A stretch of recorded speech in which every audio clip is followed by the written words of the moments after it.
Dako tayo muli sa balita sa labas ng himpilan sa oras na 8:48 ng umaga sa kabila po ng ipinatutupad na executive order na bawal magtaray. Isang SecQ o security guard ang sinita dahil sa pagtataray nito sa isang senior citizen. Kung saan yan nangyari, alamin sa report ni Kevin Pamatmat. Kevin?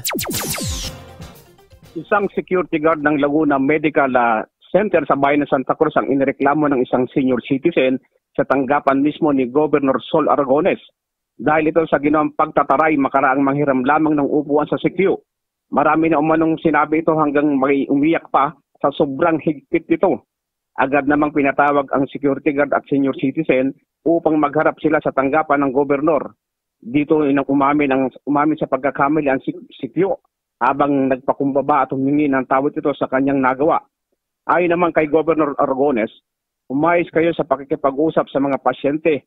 Huling beses na itong mangyayari sa ospital matapos ng pagharapin sa magkabilang panig na pinangaralan at pinatawad naman ng gobernadora ang security guard sa mali niyang inasal sa paggamutan. Mula Laguna, Kevin Pamatmat, News Live.